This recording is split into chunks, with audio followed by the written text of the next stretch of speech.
So the last video that we made here on this YouTube channel was going over the Daily Faceoff 32 Bold Predictions article that was published earlier yesterday. And there are so many conversations in that piece that I wanted to highlight here on the channel, but for this video right here, I was kind of like, the Devils are a team that are brought up in that piece, and I wanted to talk about what it was Seravalli brought up in that article, but that's not all I wanted to focus on.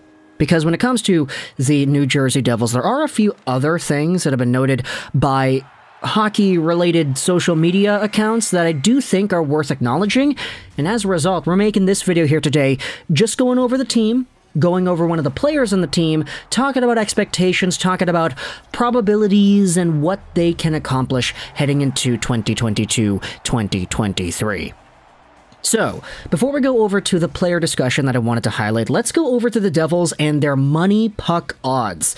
Money Puck is the website that goes out there and makes the cool graphs talking about odds for teams going out there into the playoffs, who's going to more likely win playoff games, who's going to more likely make the playoffs or go to the finals, win the finals, and do all that stuff. There are also the game reports every single game. There is a win-o-meter, or deserve to win-o-meter, that's what it's called, where they take a look at who performs well, who has higher expected goals for, etc., and it simulates who should have won NHL games.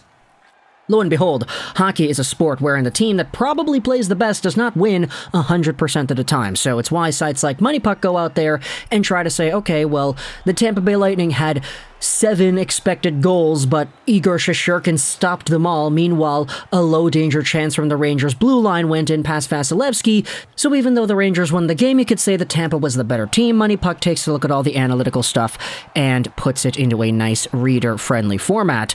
They published their playoff odds yesterday, and if you take a look at the team at the very bottom of the chart, with a 63.3% chance of making the dance, right there in red, it is the New Jersey Devils.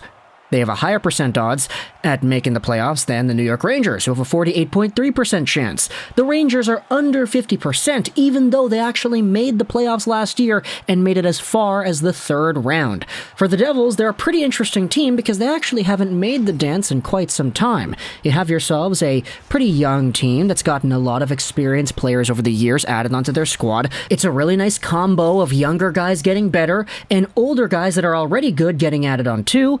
And as a result, Money Puck has this team as being good enough to have a 60+% odds at making the dance. Now, this is actually kind of interesting, because if you go over to the Devils subreddit, this is the post talking about the Money Puck odds, how the Devils have a 63.3% chance at making the playoffs. MK2VW says, hey, it's higher odds compared to the Rangers. Then you have yourselves Mustachio Long saying, yeah, the popular analytics sites can't really figure us out. The Athletic on their playoff odds has us at a 39% mark. Evolving Hockey has us at 73. HockeyViz at 36, and now Money Puck is at 63.3. So it is very interesting just taking a look at the divergence between NHL rankings and playoff odds, seeing how the Devils vary so much, 39 to 36 to 73% to 63. If we average everything out, let's do 39 plus 73 plus 36 plus 63.3. I think, yeah, Money Puck is the only one that actually has a decimal on it. And then you divide this entire number by 400, you have yourselves a 52.8% chance if you multiply everything out and you combine the results. So the Devils have a little bit better of a chance of making the playoffs than your average coin toss. So that's going to be pretty interesting to take a look at as the season goes on, because obviously you have some players on this team that you're looking to see some improvement upon. You have some newer additions on the squad that you probably hope can make them a little bit better too. John Marino comes to mind. In the past few years, you got Dougie Hamilton, not to mention Andre Palat. You got Tatar from a few years ago too. So the New Jersey Devils, with all things considered, they're supposed to be pretty good. This is where we go over to our hot take. Let's go back over to that 32 Bold Predictions article published by Frank Seravalli and go over what he has to say about the New Jersey Devils and Jack Hughes. This is the 13th bold prediction published yesterday. The 2019 first overall pick Jack Hughes will vault into the 100-point club. Hughes busted out with 56 points in 49 games last year, which is a 94-point pace. But he will need to prove he can stay on the ice. He'll do that in the first year of his $64 million deal with New Jersey. Now, good reminder to everybody that yes, Jack Hughes is indeed starting out an $8 million AAV contract in 2022-2023, which takes him until he's 30 years old. He's 21 right now. He'll be 22 at the end of the year, and the contract expires in 2030. So, or actually, no, he'll be 29, something like that. Either way, his entire prime is going to be covered by this contract pretty much, hence the $8 million price tag for a guy who's only gone out there and scored 108 points in 166 total NHL games.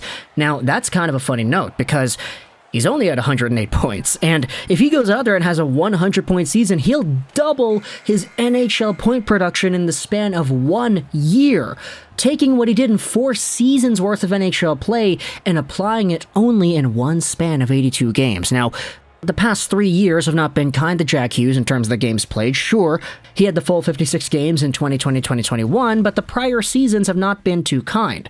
Only 49 games played last year, only 61 games played in his rookie year. So, for Jack Hughes, he has been pretty snake-bitten, I guess, when it comes to games played, and you could definitely see that last season he kind of just had everything right when he was actually playing, and he was so much more effective last year than he had been in the prior 2 seasons. And the numbers showed a 94-point pace, 56 total points in 49 games, 26 goals, 30 assists. Jack Hughes was so gosh darn dynamic, skilled, fast, and smart with the puck that when it comes to what he could be, what everybody was saying he was supposed to be back when he was drafted in 2019, when Frank Seravalli says that Hughes can reach 100 points, I go out there and I say, yeah, you know, if he does that, I'm not going to say that I'm surprised.